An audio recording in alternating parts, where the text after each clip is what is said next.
If you focus on quality content, if you focus on delivering value through your content and not always just sell, the results take care of themselves. Welcome to Honest E-Commerce, a podcast dedicated to cutting through the BS and finding actionable advice for online store owners. I'm your host, Chase Clymer, and I believe running a direct-to-consumer brand does not have to be complicated or a guessing game. On this podcast, we interview founders and experts who are putting in the work and creating real results. I also share my own insights from running our top Shopify consultancy, Electric Eye. We cut the fluff in favor of facts to help you grow your e-commerce business. Let's get on with the show. Hey everybody, welcome back to another episode of Honest E-Commerce. I'm your host, Chase Clymer, and third time's the charm. We're welcoming to the show Kyle. He's joining us from Gorjana. They're a fantastic jewelry line. They're out on the West Coast. I'm super jealous about where he is and all the awesome photos all over this website that I'm browsing around. Kyle joins us today. He's the VP of Marketing. He joined just over 2 years ago. But the most interesting part about this is Kyle actually we'll get more into the details about this, but essentially they were a client of his at his previous gig. He was running an agency and he was working with them, and then he decided to kind of jump ship.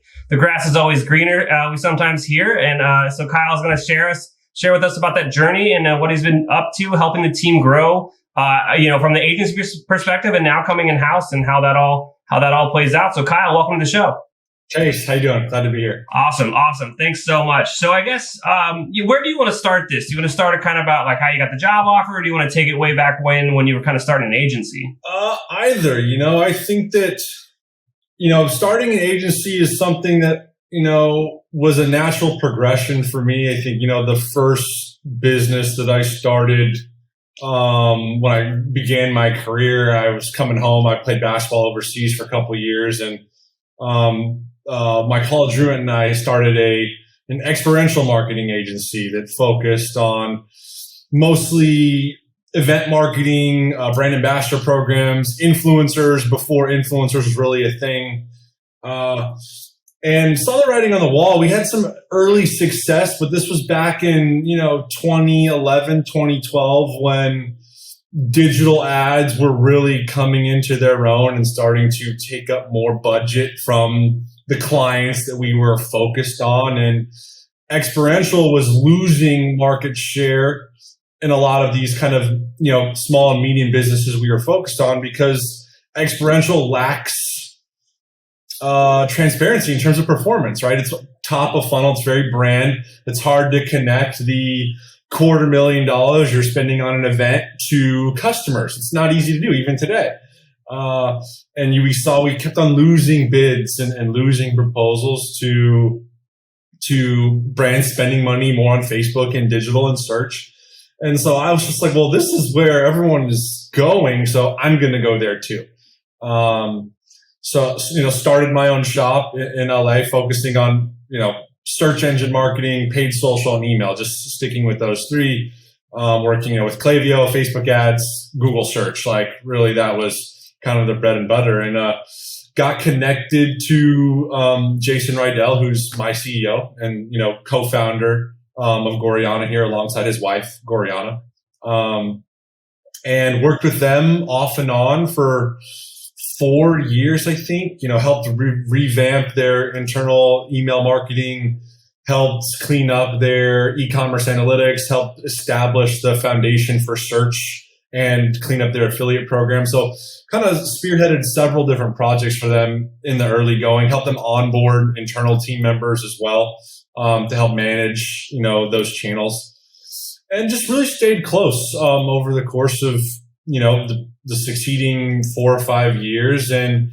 kind of understood how the brand was growing, getting kind of their big break, being founded as a predominantly wholesale brand back in 2005, kind of really broke through into the mainstream, 10 years later, through Nordstrom. And then from there, branching out and, deciding in 2016 that the next frontier was retail, and opening, the first flagship store here in Southern California in Laguna Beach. And, fast forward now, 5 years later, we opened our 19th store, in Montecito last week. And I think, I love Jason. I think we had always a good relationship, which I think, and if you're a founder or you work at the top of any digital agency, you really value the clients that you do have good relationships with, because clients are difficult, right? They want a million things. They always think that they're right. It's hard to tell them they're wrong. And it's hard to have, I always felt like in my position in my agency, I could always give clients more than what they were paying my team to offer. I could give them more creatively, branding, their messaging, telling them what they need to be doing. And that's why I always felt, I was more inclined to an in-house spot. But I had a, fairly successful little shop. We were definitely a little small team. But I loved, when Jason approached me, having had a marketing leader in-house. He was basically, for the entire history of the company, he and Gorjana even were functioning as CEO, CCO, and CMO was the role they were sharing between them. And so they never really had a dedicated, marketing leader to lead branding, to lead e-commerce. And, knowing what I knew about the brand and its trajectory, I was thrilled about it. It was kind of something that I felt just made sense for me. And I love the brand. I'd been a customer of the brand for the 5 years before they opened up, their first store. So I've been following them. They dabbled in men's stuff way back in the day. And I remember an ex-girlfriend of mine sent me a bracelet, and that's, and so they were always, on my radar. And I just felt like it was very organic to make that transition and, step away from the agency grind and dealing with clients and proposals and sales call, and to really get under the hood to lead a growing team, an incredible team that I have here, and, set these principles for our story and our messaging and our marketing that has put us in the situation we are today, which is still growing significantly. Awesome. That is so cool to hear. And I have so many questions for you, but I'm going to try to keep it very, very simple and less. We could just go on all day about like the client agency relationship, but that's not where I want to go with this. Businesses are the most successful when they own their own data, customer relationships, and their growth. That's why more than 50,000 e-commerce brands, big and small, trust Klaviyo to deliver their ideal customer experience. Klaviyo is the ultimate e-commerce marketing platform for online brands of all kinds and all sizes. With email automation, SMS marketing, list growth tools, and more, you'll get everything you need to build strong relationships that keep your customers coming back. If you're tired of relying too heavily on paid advertising or third-party marketplaces for your sales success, you're not alone. It's time to take back control of the customer experience. More and more online businesses are moving to Klaviyo to grow higher value customer relationships through personalized email and SMS marketing, and the results are staggering. Ready to drive future sales and higher customer lifetime value with a marketing platform built for your long-term growth? You should get a free trial of Klaviyo over at klaviyo.com/honest. That's KLAVIYO.com/HONEST. So let's go back to before you got the job there, when you were still working with them in kind of an agency capacity.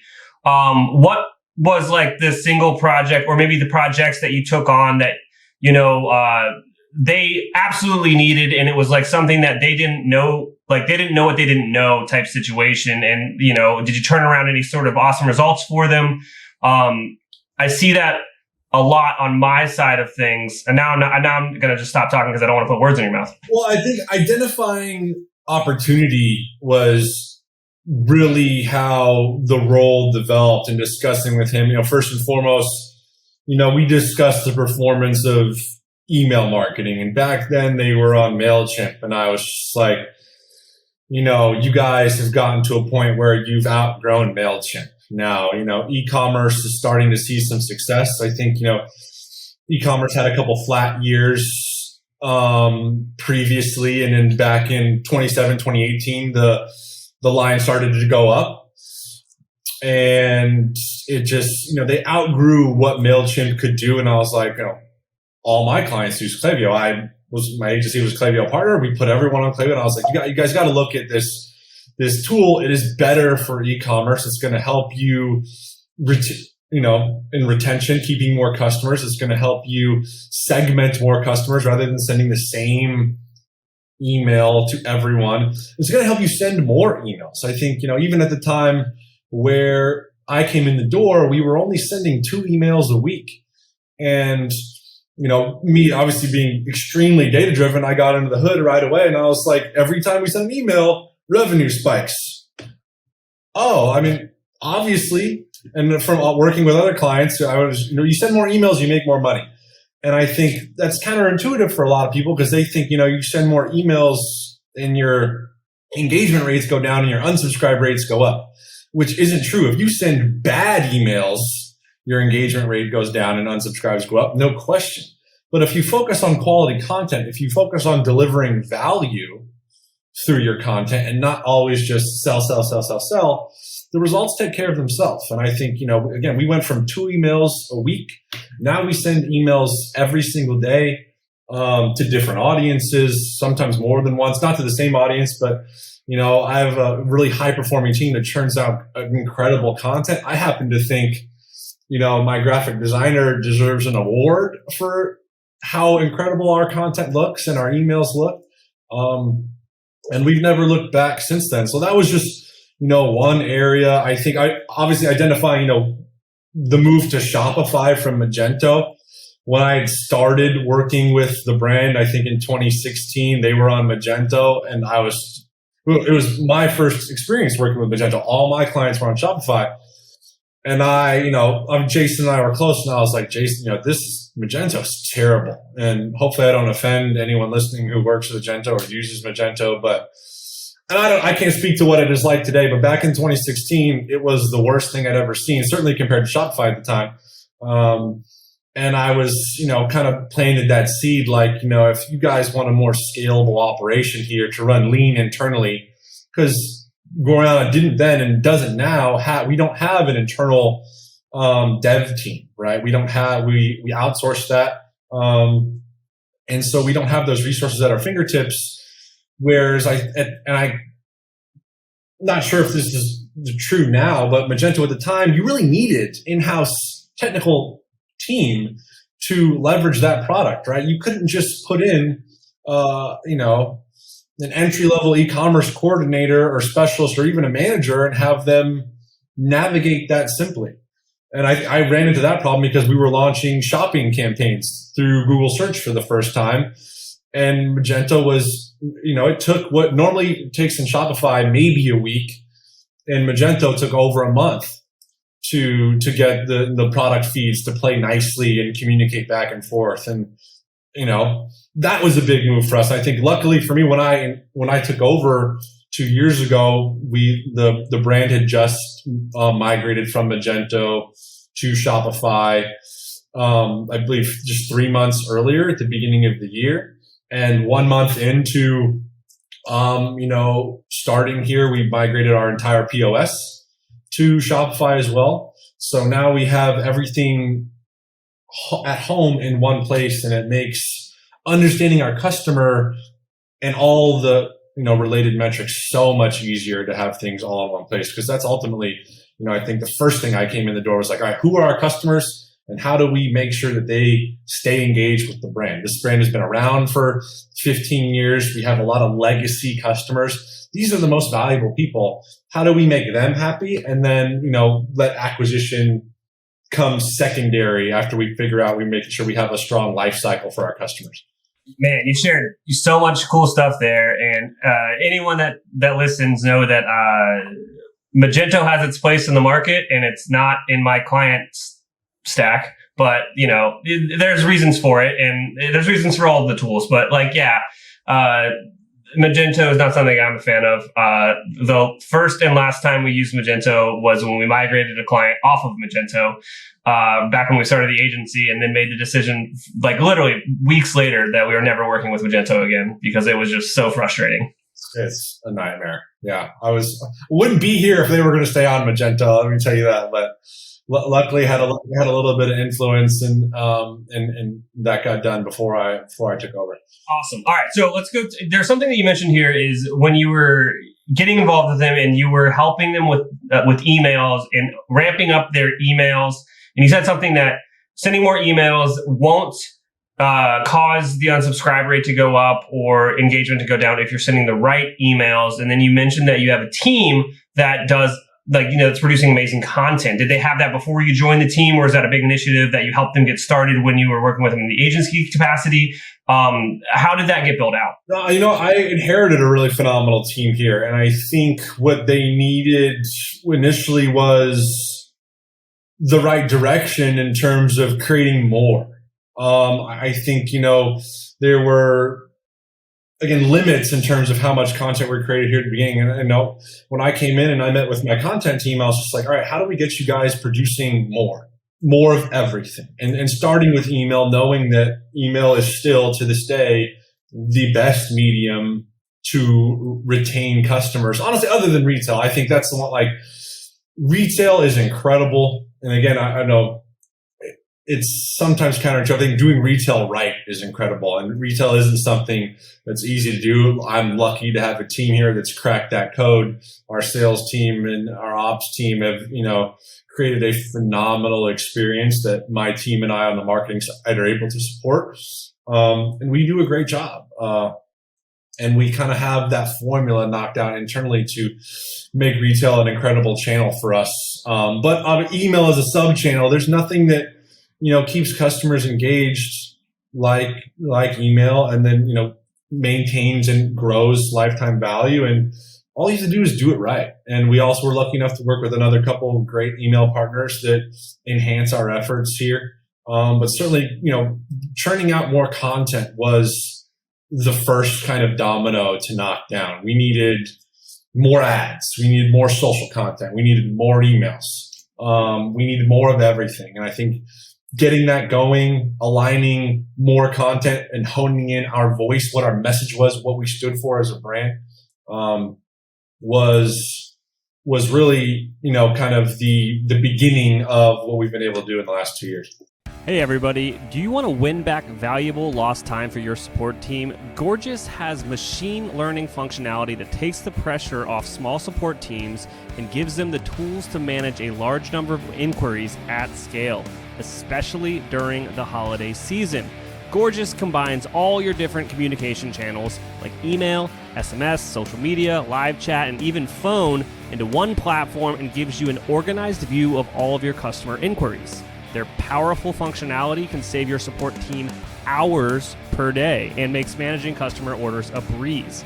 They have allowed online merchants to close tickets faster than ever with the help of pre-written responses integrated with customer data to increase the overall efficiency of customer support. Their built-in automations also free up time for support agents to give better answers to complex product-related questions, providing next-level support, which helps increase sales, brand loyalty, and recognition. Eric Brandholtz, the founder of Beard Brand, says, "We're a 7-figure business and we have essentially one person on customer support and experience. It's impossible to do it without tools like Gorgias to help us innovate." Learn how to level up your customer support by speaking to their team here. Visit gorgias.grsm.io/honest. That's gorgias.grsm.io/honest. If you're struggling with scaling your sales, maybe Electric Eye can help. Our team has helped our clients generate millions of dollars in additional revenue through our unique brand scaling framework. You can learn more about our agency at electriceye.io. That's ELECTRICEYE.io. Awesome. Yeah. And people are going to start emailing me like, "Chase, every guest that comes on the show, do you just feed them the answers?" No. I know the answers. I know the questions he asks because I'm telling you, successful brands have a lot in common, and this isn't as hard as a lot of people think. It just takes doing the same thing over and over and over until it works. And unless your product's terrible, and then you should probably think about that.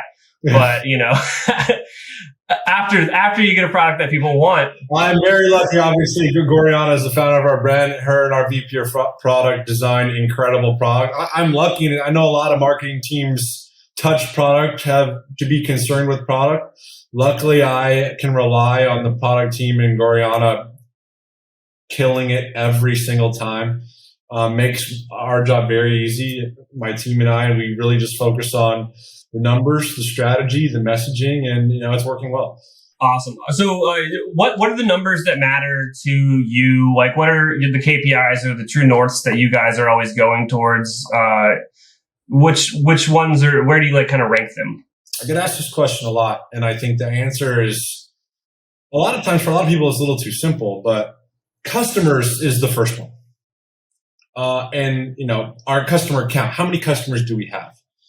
And above that would just be, how do we get more customers, just creating more awareness, right? How do we expand our awareness in the marketplace? We're not yet a household name. I think we're getting close, given our growth and given the mediums that we're currently infiltrating. But we pay very close attention to our customer accounts and our new customer accounts, primarily making sure that we have the right ratio. I think what we've done here is try to focus on what are our benchmarks for a healthy ecosystem. What's the right amount of paid traffic? What's the right amount of email and SMS traffic? What's the right amount of social traffic? What's the right percentage of new versus returning traffic and new versus returning customers? And then all the correlated metrics. I mean, we keep track of a macro CPA, macro CAC. We keep track of micro CACs and CPAs through our attribution platform. We have, we kind of have a sophisticated way of calculating and reviewing LTV and kind of identifying our most valuable cohorts of customers. Who purchases the most frequently, who spends the most money, and who has purchased, who has the longest lifespan. So there's a lot of different metrics, but I think ultimately at our stage, volume is one of the most important things as we kind of maintain, our current growth trajectory, growing, at least e-commerce and even retail as well, which continues despite a rocky year to do really well. E-com is growing, 2.5x, almost 3x year over year. And it's because we're focused on architecting and manufacturing that growth and not relying on luck or, virality, which I think a lot of brands achieve. And if you get that, then you see things go up really quickly. But in order to maintain growth, it has to be intentional. And you have to understand all the different levers and pulleys that create growth. And there's nothing unimportant in that mix. Everything matters and everything contributes to the top line. Since 2004, Avalara's vision has been to harness the power of cloud technology to help simplify sales tax for businesses of all sizes. Avalara's solutions are designed to affordably scale with businesses as they grow over time. Tax compliance is not a revenue-generating activity, so Avalara's technology is designed to help you manage tax compliance as efficiently and accurately as possible, so you can reclaim your valuable time and reduce risk in your business. With more than 1,000 signed partner integrations, Avalara likely integrates with the ERP, e-commerce, mobile payment, and point-of-sale systems you use today. Find out how your business can be sales tax ready at avalara.com/honest. That's avalara.com/HONEST. Avalara, tax compliance done right.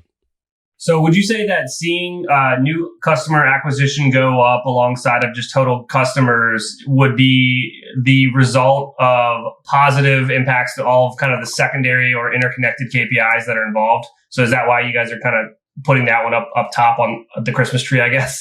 Yeah, well, I think we know that in order to continue to grow, you need new customers coming in the door. That's why, when I started 2 years ago, the focus was certainly on evaluating, using our current customer base to influence strategy to acquire new customers, right? That was as simple as I could put it. We wanted to understand, we have this many customers. These are their common characteristics. These are the data points for them. Here are our best customers, right? Building customer profiles from them. How do we get more of these people? And using that to influence our acquisition strategy, using that to influence the content that was being created, where we were using that content, what we were saying, and kind of letting our customers drive our growth by telling us, who they are and then where other customers like them can be found.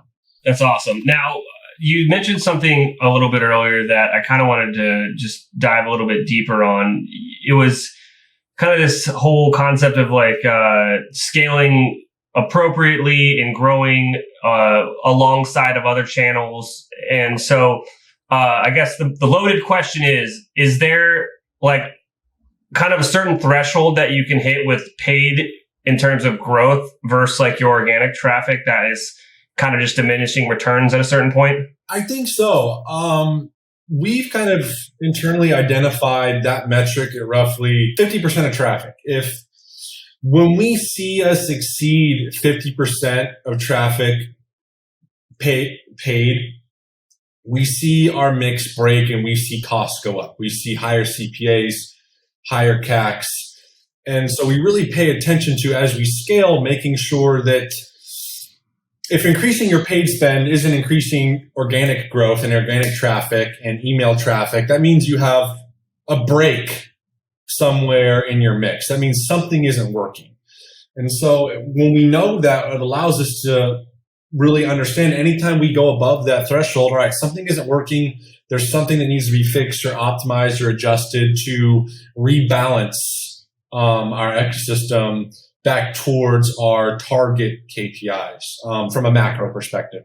And those are really on a day-to-day basis. I mean, those really focus on from a we look at, CPA from a macro basis, simply, the amount we spend divided by the number of transactions that we get on a daily basis we look at. And the cost of the traffic coming in the door, our CPV.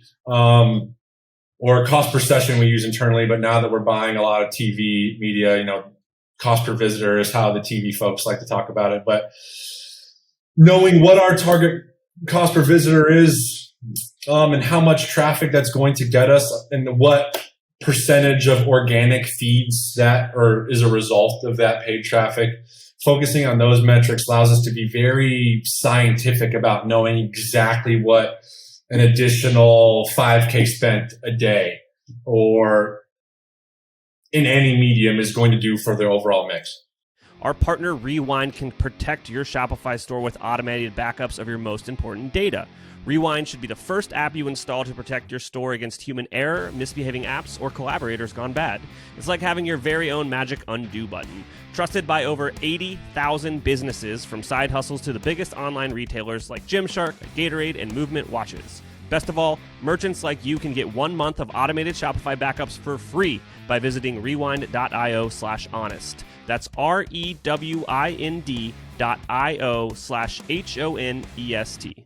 Yeah, I'm asking you loaded questions, and I'm just like, man, Chase, one of these times this isn't going to work out the way you think it is.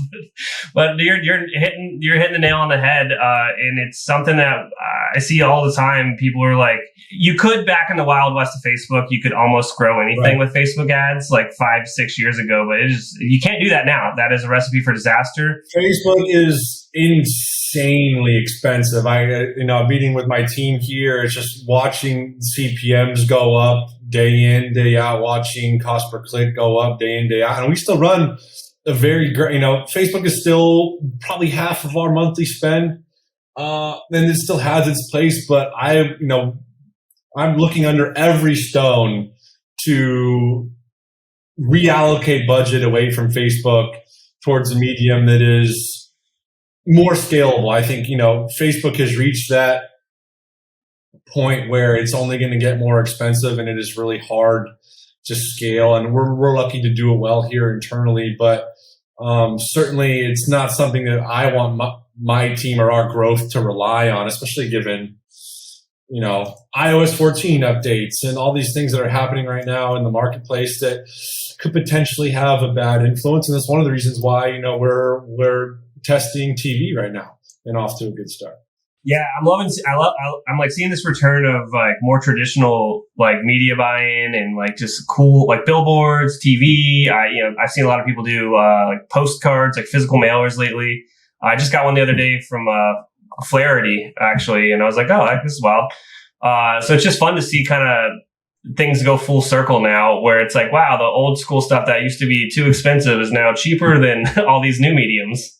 Well, I think attribution has helped a lot with that too. I mean, the old school stuff was a lot harder to track, and technology is caught up now. And, we have a pretty sophisticated attribution platform that helps us track TV, our entire mix, so that we know what our CPAs are at the top of the funnel versus what we can expect to pay at the bottom of the funnel, and then kind of understanding how that influences our macro costs. I think that's a big part of it too. I think there's no question that digital becoming more expensive is a key part of the puzzle. But I think the fact that, you can measure print now, you can put together a reasonable attribution model for print advertising. You can put together a reasonable attribution model for TV and billboards, right? These things are more measurable now than they've ever been. And so it makes sense to me that there's kind of a coming home, because these things work. They wouldn't exist if they didn't work. There would, more money is still spent on TV than anywhere else. And because it works, billboards work. It seems I guess it depends on where you are, but I can tell you, I used to live in Los Angeles. Billboards are everywhere and they work, They're mostly telling you about what TV shows are on, but you'll go home and see that on Netflix and you'll watch it because of it. Oh, that's amazing. That's amazing. So I guess, we've talked about a lot of cool stuff here, and I'm sure that I'll have you back on in a couple months and we'll drill into something a little bit more specific.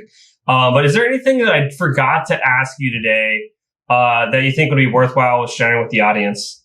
I think one of the most under-optimized and underutilized channels for e-commerce specifically is affiliate marketing. I think that, at least, and I can witness what I've seen here, and affiliate wasn't something my agency ran. Affiliate is a very heavy lift. I think most agencies really suck at it. But there are a handful. We're lucky to have one that really, really do it well and are able to create so much value by having monetized product placements in the right marketplaces against the right audience. We would not be, again, we've maintained consistent growth over the last couple of years. Actually last 3 years, even, because like I said, our growth started before I got here.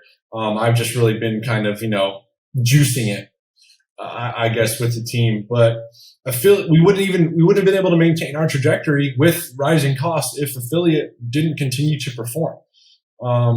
So having that and having a great team to run it and create those relationships and monetize those placements has been, the ROI has just been absolutely incredible.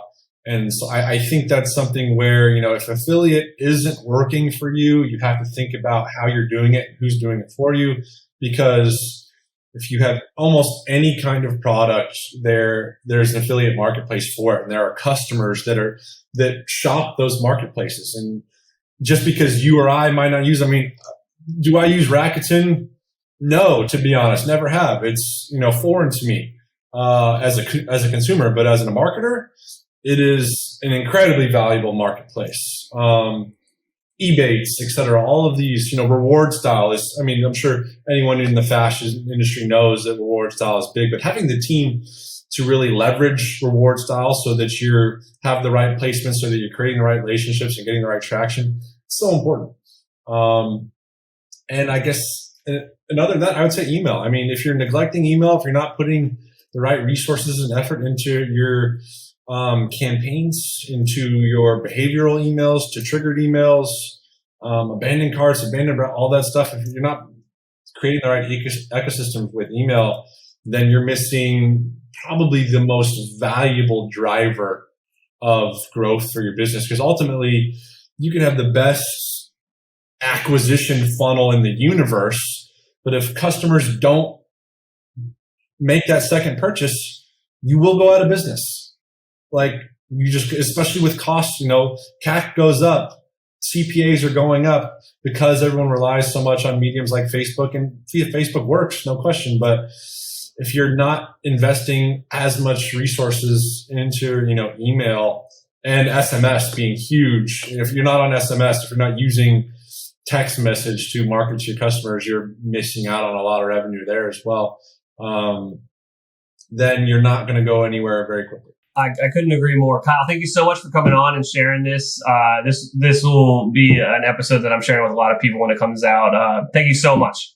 My pleasure, Chase. Glad to be here. Look forward to doing it again. All right. I can't thank our guests enough for coming on the show and sharing their knowledge and journey with us. We've got a lot to think about and potentially add into our own business. You can find all the links in the show notes. Make sure you head over to honestecommerce.co to check out all of the other amazing content that we have. Make sure you subscribe, leave a review, and obviously, if you're thinking about growing your business, check out our agency at electriceye.io. Until next time.